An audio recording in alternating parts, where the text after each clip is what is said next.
count them 4 days until Super Bowl Sunday, and it's starting to pick up here in the city of Sin, which is one of the 3 biggest weekends of the year here in Las Vegas, along with New Year's and, I would guess, March Madness. Boom. Look at this guy, razor sharp to start the show. He's Tyler Fulghum. I'm Joe Fortenbaugh. This is Bet. Welcome in. We've got a pivotal Game 5 DFFS Daily Fortenbaugh Fulghum Showdown, where we are going to reveal tonight's NBA daily fantasy lineups, the return of the prop queen Anita Marks for a little Super Bowl prop art, and the debut of Bet Karaoke. Oh, that one is right up your alley. Gonna be a good one for me. Fun one for me. Might cost Disney, Mickey Mouse some money if I don't behave myself. I'm sure they are thrilled to know. That's a great tease as well. A reminder before we get started, youtube.com/ESPN Sports Betting is where you can go to find out more terrific sports betting content from this guy, Doug Kazarian, Preston Johnson, Stanford Steve, Christopher Felica, Anita Marks, you name it. Daily wagers migrating. A lot of content over there as well. It's Wednesday. That means we begin with a little let it ride or cash out. The premise is simple. If you agree with the statement, you let it ride. If you disagree, you cash out. A new format as well. We won't be circling the name. We'll be moving stickers with our names to very classy. Very classy, very elegant. You can never accuse us of anything other than that. Number 1, a little college basketball to start today's show. Let it ride or cash out. Both Duke and Kentucky will miss the NCAA tournament this year. I'm going to take our little Tyler sticker and put it right here on cash out. Duke is currently a team, although they're struggling relative to what we normally expect from the Duke Blue Devils. They're currently above 500 at 7-6, and they're 6th in the ACC standings. Last time I checked, a conference as deep and good in college basketball as the ACC usually gets 8 to 10 bids into the NCAA tournament. So as long as Duke stays within that realm of the top, 10, 8, 6 ACC teams, I think they would be the one that kind of makes me cash out. I don't know about Kentucky because I think Kentucky's in worse shape than Duke. But they stink. They stink, and the SEC isn't as traditionally strong a basketball conference. So they don't get as many bids on, from year to year. But Duke, as long as they're staying inside that, top 7, 8 of the ACC, I have a hard time thinking the committee will leave a Mike Krzyzewski team out. I am right there with you. So much so, in fact, hey! No, you don't cover it up. You work in tandem, which is what we're going to do here. Kentucky and Duke are 2 of the biggest money makers and ratings providers college sports have ever seen. You can leave Kentucky out. They are absolutely terrible. They're 5-10 and they can't shoot. And we'll see tonight against your alma mater, Missouri, that's probably going to remain the case as they're dealing with some COVID issues as well. Duke 7-6. Good luck leaving a blue blood like Duke out of the tournament if they come anywhere close to a winning record. Remember, we didn't have a tournament last year. There's money to be made, and Duke brings a lot of money to the table. Although Joe Lunardi, believe it or not, has Duke on his out list right now. He does not have Joey Duke Brackets? in the tournament. Joey Brackets says no. Can you believe that? That's concerning because Joey Brackets is rarely wrong. Let it ride or cash out number 2. Tom Brady will have more rushing yards than passing touchdowns in the Super Bowl. Yet again, cashing out right here. There was one instance all season long where Tom Brady had more rushing yards than he had touchdown passes, and that was all the way back in Week 1 at New Orleans against the Saints. He had 9 rushing yards, and he did not throw 10 touchdowns in that game. He threw 2 in that game. So for someone who has had multiple instances of negative yardage, he might not even need to throw a touchdown pass to have more touchdown passes than rushing yards. Very simply, Tom Brady. Could he win with 0? Very possible. Very, very possible. Okay, I think he had 4 occasions, 4 or 5 I didn't even consider that. where he had negative rushing yards. All right, so you're going with I'm cashing out. Yeah. All right, you and I are going to be on the different side on this one. I'm going to let it ride. This is mainly me being a stubborn mule because I like Brady over half a rushing yard. And I don't want to have to thread the damn needle by going over half a rushing yard and then picking the touchdowns here and then rooting for more touchdowns and rooting. He scrambles once, not saying it's going to happen, but if he scrambles once for 3 yards, now all of a sudden I want him to stop, but I need a 4th touchdown pass in order to cash this. I'm just going to be stubborn. I have over half a rushing yard. I want to get that bet, and I don't want to have to worry about anything else. So I will say he rushes for more yards than passing touchdowns thrown. Confidence level, not exactly high with that one, so keep that in mind if you're planning on fading or following any of these picks. Let it ride or cash out number 3. Currently the 9th seed in the Eastern Conference, the Toronto Raptors will make the playoffs. I am going to finally Let it ride, let There you it go. ride, let it ride. The Toronto Raptors. Is that a little warm-up for Yeah, later? I think so. So again, I don't even know what song that is. Sounds like ZZ Top or something like that. But out loud singing disorder, which I'll explain in a little bit. Toronto Raptors, I do think, make the playoffs. Right now, they are the only team outside of the top 8 in the Eastern Conference with a positive point differential. Yes. Even though their record is not good, they have a positive plus 1.7 point differential. The 7th-seeded Cavs are a negative 4.1. The 8th-seeded Charlotte Hornets are a negative 0.6. So they are, by the metrics, a better team. They're more experienced than those two teams. I don't think they're a great team. But I think they're a better team than the Cavs and the Hornets. I think they'll sneak into one of those 7th or 8th spots at least in the Eastern Conference. Okay, so you're assessing it like that, but do you worry about Miami, who's sitting even further back, getting strong, making a push, and then jumping over all those teams as well? Yeah, I think, again, likely the two teams that get bounced out for the traditional Eastern Conference playoff teams that we've seen in recent years, Miami and Toronto, are the Cavs and the Hornets. So I would surmise that both those teams fall out of the top 8 in both Miami and the Toronto Raptors get in. I'm going to be right there with you. You made a great point on the positive point differential. If your point differential is 0, your record should be 500, right? A 500 team should score as many points as they give up. Right. We talk about this in football all the time. If you're 80 points above, you should have a winning record. If you're 80 points below, you should have a losing record. So sometimes you can look for value with teams that have a positive point differential but a losing record, like the Toronto Raptors in this case. Plus 1.7, but they're 9-12. Remember, they started extraordinarily slow. They were 2-8, and now they're 7-4 over their last 11. What concerns me is the teams they're beating.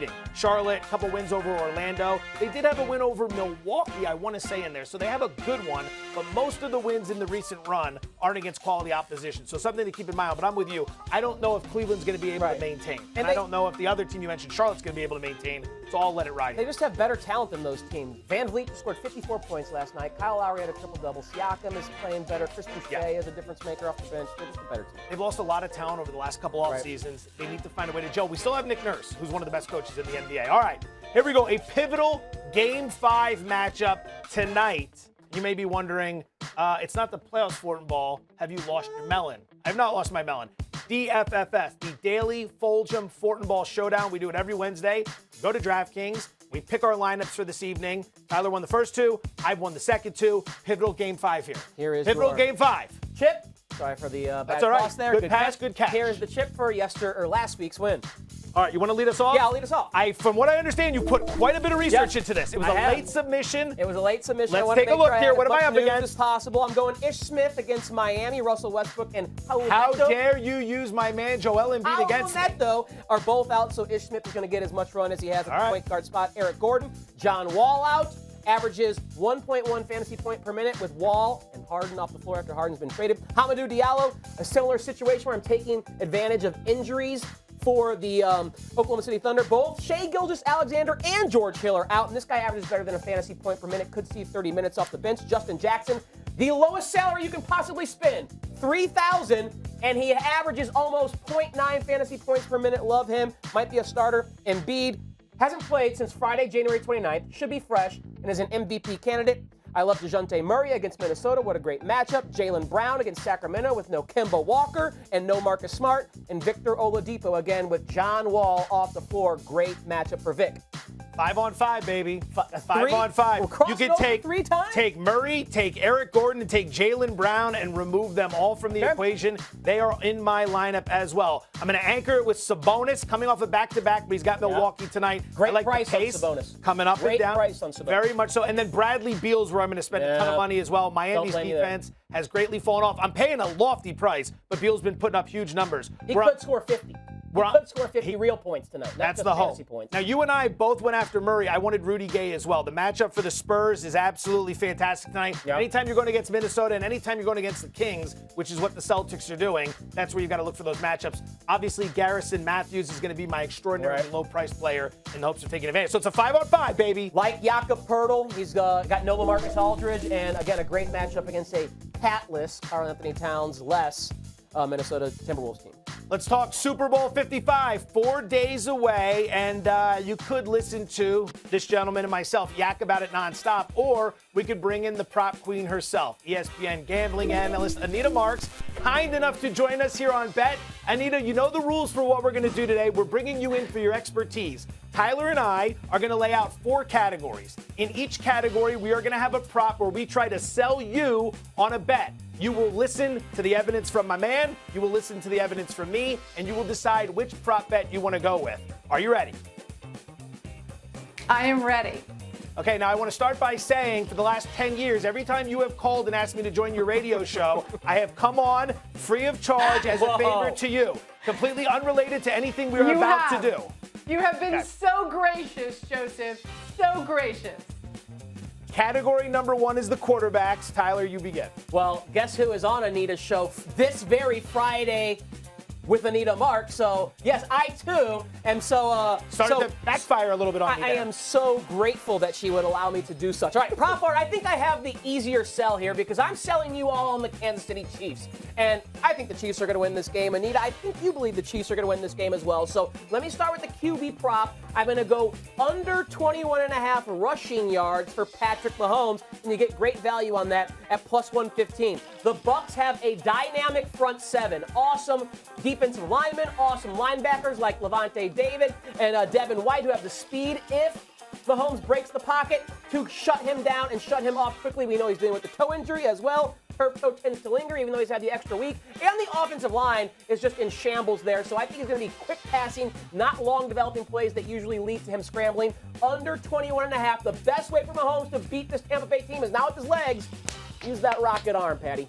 Anita, don't listen to any of that. As you know, Mahomes is a gamer, and this is the biggest game of the year. He's going to scramble. What I would like you to focus on is Tom Brady under 39.5 passing attempts. He's not going to need to throw the ball all over the yard in order to win this game. In fact, he's only thrown 40 passes in 9 of 19 games this season. And in the 18 games the Kansas City Chiefs have played, only 5 opponents have had a quarterback who's thrown the ball 40 or more times. And in all 5 of those games, the opposing quarterback was trailing by 2 or more scores with plenty of time left in the game. We can all like the Chiefs in this one, but they probably aren't going to completely annihilate and blow out the Buccaneers. So if it's close, Tampa Bay is going to run the ball. Tom Brady under 39.5 passing attempts. We now turn it over to you. Which one do you prefer? Okay, so let me preface by saying I like both prop bets. Okay, I like both. But Joe, I've got to go with you. I know it. I'm with you. I think I think that the Tampa Bay Bucs are going to run the ball. They've been running. They're a very even-keeled team, especially now in the playoffs. Leonard Fournette has stepped up in a big way. Keep in mind they've had 2 weeks off. That gives Rojo a lot of time to heal that quad. And so you got that 1-2 punch in the backfield. I think they're going to need to run the football extremely well. And here's another thing. The way that the Kansas City Chiefs play defense, they play off. They say, okay, come on, run the football. Just don't pass on us. Because we know that we are so explosive offensively that you are not, eat up the time of possession because it doesn't matter. We're going to score so much more quickly than you because we're just going to let you, we're going to tease you. We're going to let you run the football. So Joe, with this prop bet, I am with you. I think under in completion attempts. Yes. Such intelligent analysis. We saw it last year, Anita. Patrick Mahomes is going to kneel down at the end of the game 4 or 5 times and lose 15 yards. And I get the plus value on the rushing. All right, anyways. Sour grapes. I think I can sell you on this one. We're both big fans of 87, Travis Kelce. So how about with the other offensive prop, I try and sell you on Travis Kelce going over 97.5 receiving yards. Now, that's a massive number for mere mortals. But Travis Kelce's in God mode right now as a tight end. You know this, Anita. He has gone over 98 receiving yards in 8 of his last 10 games, including both playoff games. He's had 10-plus targets in 9 of his last 10 games, including both playoff games. And let's go back to Week 12, where Todd Bowles saw Tyreek Hill go absolutely nuclear on his defense in the first quarter. You think Bowles is going to play a little bit more attention to Tyreek Hill in the Super Bowl and try and limit those explosive plays? I think so. And what does that do? It opens up the middle of those soft zone defenses for the guy, Travis Kelce. Over 100 yards easily for Travis Kelce in this matchup. Rematch, I should say, against the Bucs. Anita, don't be stupid. Why would you want to cover 97.5 receiving yards when you only need to cover 29.5 receiving yards with Rob Gronkowski? Got to get the name out if I want to sell you on the prop. Now listen, I understand you might say Gronk's banged up. He's a shell of his former self. He can't produce a whole lot. I'd agree. Remember, though, with all the talk about Brady and Mahomes going into the Super Bowl, no one's talking about the fact that this is probably Gronkowski's last game before he retires again. He's going to tape himself up, shoot himself up, do whatever he needs to do to get out there and make a few key plays. Much like in that Super Bowl against the Rams, where there was no offense whatsoever, but he made the big play that set up the touchdown that ultimately proved to be the difference in the game. Oh, by the way, as banged up as Gronkowski's been this season, when they met in Week 12, he went nuclear. 7 targets, 6 receptions, over 100 receiving yards. We only need 30 here. This is going to be a piece of cake. It could be on 1 reception. 1 reception for a guy who's going to be retiring, Rob Gronkowski. And you're a fantasy expert. You know full well this Kansas City defense has struggled against opposing tight ends this year. They have, but I'm going to have to go with Tyler here. But by the way, you guys, I think you missed your caller. You guys should have been attorneys. Here's my biggest concern with Gronk, and that is in the postseason, the Tampa Bay Bucs have been keeping him at home, helping with pass protection.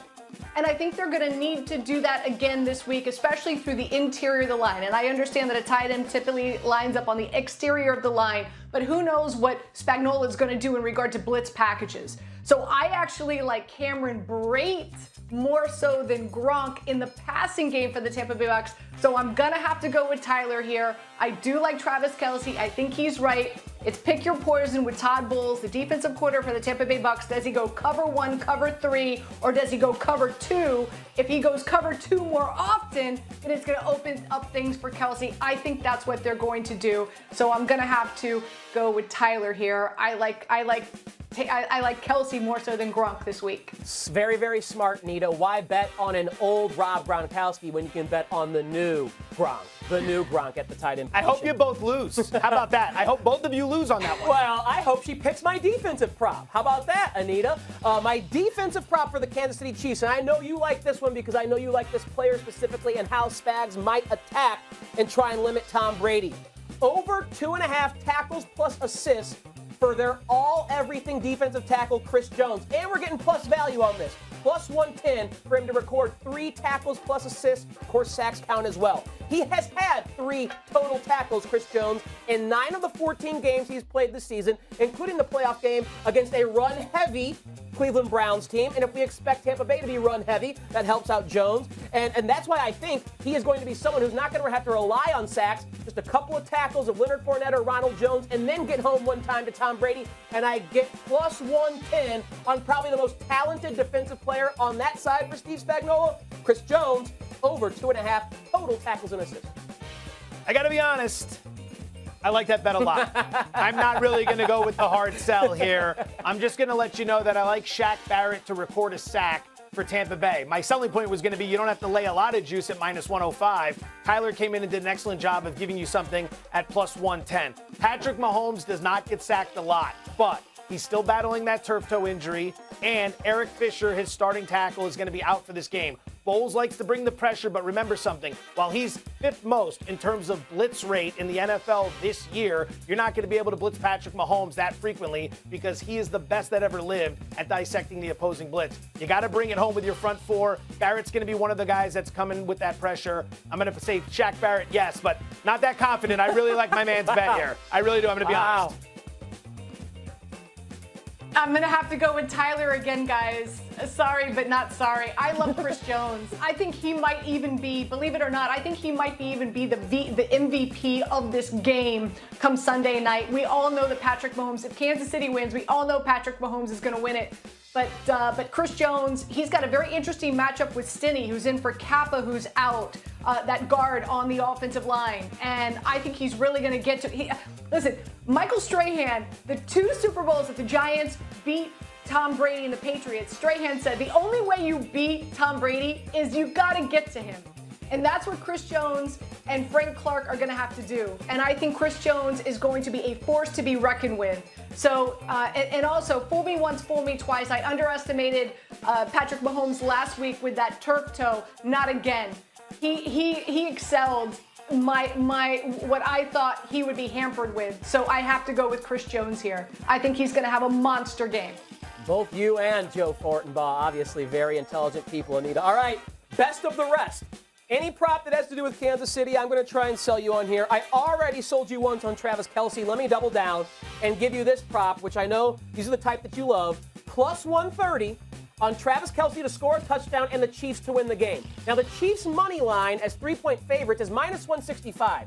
So if you think the Chiefs are going to win, Travis Kelce likely going to score a touchdown. He's done it in 7 of the last 8 games he's played, including both playoff games. Ironically enough, the one game in that 8 he didn't was Week 12 against the Bucs. That's because Hill did everything through the air.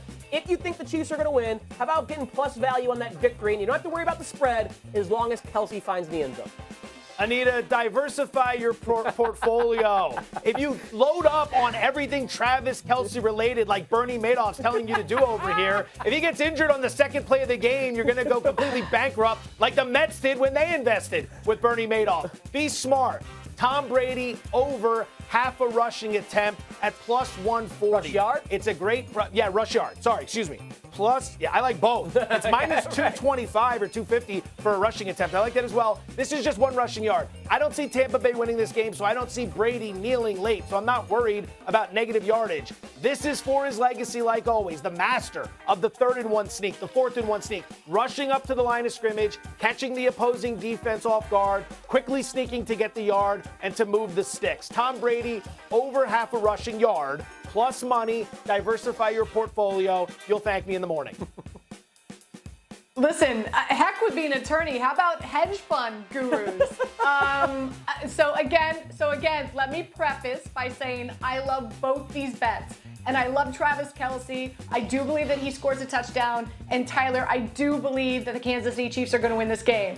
But I have to go with Tom Brady over 0.5 yards. Listen, this is one thing that I do expect Tom Brady to do. I do expect him to go in for a quarterback keep to get a first down, or go in with a quarterback keep to try to get a first down, to try to score a touchdown. And I'm with you, and it's very interesting. I don't think people take into consideration the fact that when a quarterback does kneel, it's a negative yard. People who play fantasy football, we realize that because we've lost fantasy football matchups because of that. But I'm with you. So Joe, I've got to go with you here. I think at least once in the game, Tom Brady is going to keep that ball and go for either that first down or try to get that touchdown. Anita, that was a great yo-yo. I thought I'd won that until you go, but I like Tom Brady. So a good yo-yo there. We break even, 2 for 2. You can catch more intelligence from Anita Marks on ESPN2 Daily Wager, 6 p.m. Eastern. She's on all the time. She'll be on with us this Sunday morning as well. Anita, you're the absolute best. Thanks so much for coming on and playing along. I love you both. All right. These guests we have are so nice. They come on.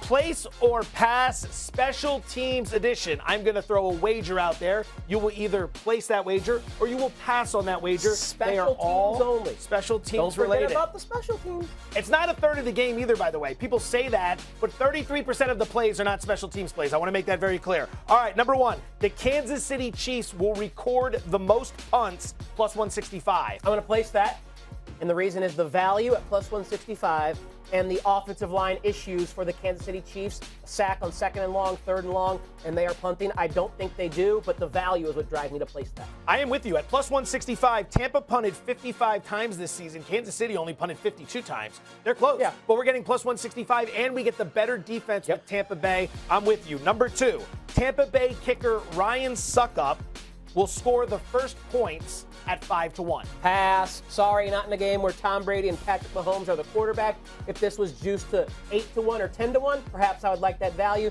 But at 5-1 with these offenses, pass. I am with you as well. Tampa Bay, 19th in red zone defense. Kansas City, dead last in the NFL in red zone defense. Plus, like you said, 2 of the best quarterbacks to ever do it, going against 2 of the worst red zone defenses imaginable. Oh, yeah, and the bookmakers line this game at 56.5 for the total. They're pricing it as a high-scoring affair. Suck up. 5-1 I don't think is bad, but I'm not going to play it. Number 3. Place or pass, Kansas City will have the longest kickoff return, plus 115. I'm going to place this, again, because of the plus value, although Bradley Pinion, the kickoff kicker for the Bucs, had more touchbacks than anyone in the NFL this year at 85. Harrison Butker, ironically enough, was 2nd. However, when the Bucs did have a kick returned against them, those kicks were returned for an average of 33 yards, while the Chiefs' kickoff coverage team only allowed an average of 24 yards. So although Pinion has the stronger leg, if they get one opportunity, that coverage unit for the Bucs is shown to be way less effective. I like that. I'm placing it as well, but for a different reason, so I can just build on that. Both teams recorded exactly 25 kick returns during the regular season, right? 25 kick returns per team. However, Kansas City, an 84% touchback rate.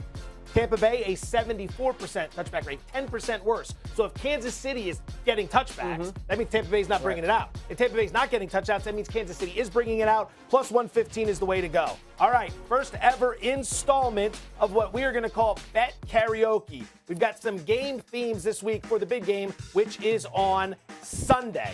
Ooh, that looks very cool. I want to go to that Miami bar. Vices.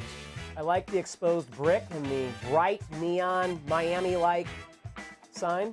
We're working together, much like we did for the yeah. movie review on Monday. Here's how it works. 6 songs are coming your way. They all are either about betting or have the word bet in the lyrics. We're going to get some of the lyrics, the name of the band, and the year the song came out. So a lot of info's coming our way, but we have to guess the name of the song. Are you ready? I'm ready. He's ready. Fire away. Song Let's number go. 1, please. We would love to see it. And ready. I guess you didn't know it, but I'm a fiddle. Oh, come on. It's like, the devil went down to Georgia. Beautiful. I don't even have to read the whole thing. Devil went down to Georgia. Final answer. He was looking. Come on, for Regis. Give me the ding. There you the go. ding. Nicely done, buddy. I get a ding. No ding. Ding. I'll give you one. Boom. Number 2. I'm riding your coattails on this one, by the way. man. I came in fully committed to riding your coattails. So I handed him my bottle, and he drank down my last swallow. And he bummed a cigarette and asked me for a light, and the night got deathly quiet, and his face lost all its. It's got to be the gambler. Right. Kenny Rogers. The gambler. Kenny Rogers, the gambler. Final answer. Boom, baby. 2 for 2. All right. Weimer, our producer who put this together, said we're going to get 3 or 4 out of 6. So we're 2 for 2. Okay, 2 for 2. 4 to go. Let's keep going. We went 10 for 10 on increasing difficulty as we go. If you come down to the river, I bet you're going to find some people who live, and you don't have to worry if you got no money. People on the river are happy to give. Now, Creedence Clearwater Revival, way before my time. No one sings more about bayous than Creedence Clearwater Revival. I don't know any of the names of their songs. Neither do I. Oh, is this Rolling on the River? Rolling on the River? Incorrect, but that's all right. You've been running hot. What was the name of the song? Proud Mary. Proud Mary. Fantastic. All right. 2-1, not the end of the world. Let's fire away with number 4 here. Bet you're wondering how I knew about your plans to make me blue with some other guy that you knew before. Between the two of us, guys, you know I love you more. Marvin Gaye. Let's Get It On. That's the only Marvin Gaye song I know. All right, so we're going to go with Let's Get It On. What else is Marvin Let's Gaye? Get It On. Oh, you heard it. through the Also grapevine. was the theme song for Raisins back in the 80s. Remember that? California Raisins. California Raisins commercial. California Raisins. Yeah. Gaskets, I spoke too soon. We've missed 2 since I said we were on fire. Number 5. The Bangles. All the Mazar bin by the Nile. They got the money on a bet. Gold crocodiles. They snap their teeth on your cigarette. What's the song the Bengals sing? To me, they're a football team in Cincinnati. What's the Bengals? Walk like an Egyptian. Walk like an Egyptian. Let's go. Acting it out as Yeah, well. see? Acting it out We're as playing well. charades. Bonus roulette chip We're there. playing charades. Final one, 3 and 2. That was nicely done. Don't you draw the Queen of Diamonds, boys. She'll beat you if she's able. You know the Queen of Hearts is always your best bet. Now it seems to me some fine things have been laid upon your table. Is that Hotel California? What are some other Eagles songs? I'm not the guy to ask. Let's go Hotel California.